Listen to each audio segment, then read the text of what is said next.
I'm Jace Nicole, and welcome to Penn Station, where we'll be getting inside of the heads of a new generation of poets. We'll be talking to these talented writers and finding out what inspires them and what influences them, and how their words are evoking thought and change. On today's episode, we have a poet who hails out of Baltimore, whose work has been heard up and down the East Coast for the past 10 years. So please, let's welcome HanaLyn. The inspiration behind God Groupies was a conversation that I had with a cousin of mine, and it was, the conversation was about, in particular, about homosexuality, and especially the way that people who are religious or people who are Christian view homosexual issues or disapprove of it or disapprove of certain lifestyles or behaviors or cultures. And my cousin kept saying in a disapproving way, but I'm saying this out of love, I'm saying this out of love. And it really struck me because I felt that you can't really love someone unless you accept who they are, that acceptance is the essence of loving them, and to say otherwise is a hypocrisy. And if God is love, then doing anything other than that is going against the essence of God, and that's where God Groupies came from.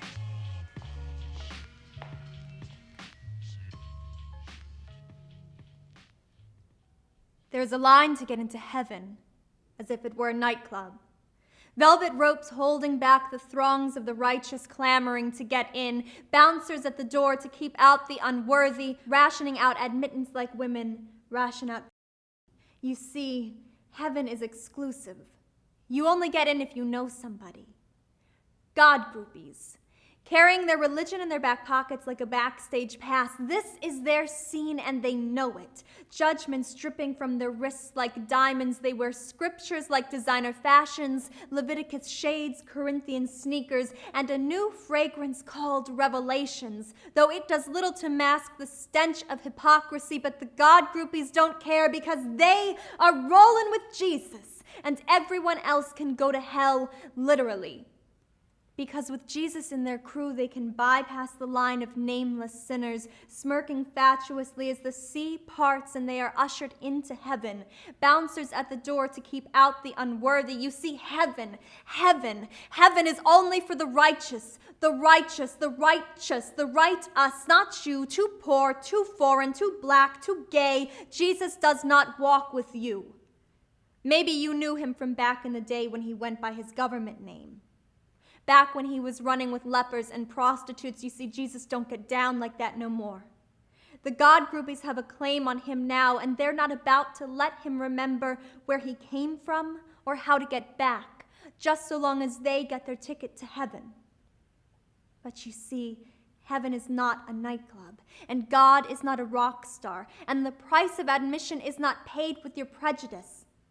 Will you bid others to piety and forget yourselves while you recite the book, condemning this one and that one as if God granted you the monopoly on morality? We are all of us sinners and all of us saints.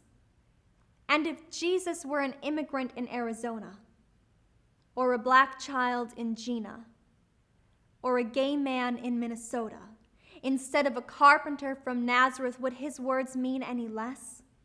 Would he no longer be fashionable enough for those who accessorize their souls with designer scriptures custom fitted to their own bigotry? You see, you may wear the clothes, but God's name is not on the label.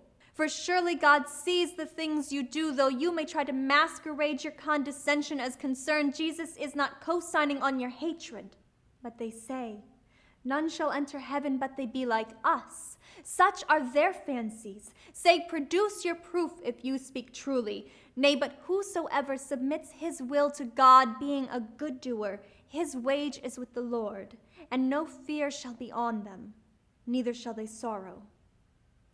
But the God Groupies, lining up at the door to heaven, they forget that the first shall be last, and the last shall be first. so concerned with being saved, they neglect the greatest lesson Jesus wanted us to learn.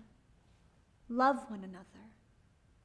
As I have loved you, so you must love one another. By this, all men will know that you are my disciples.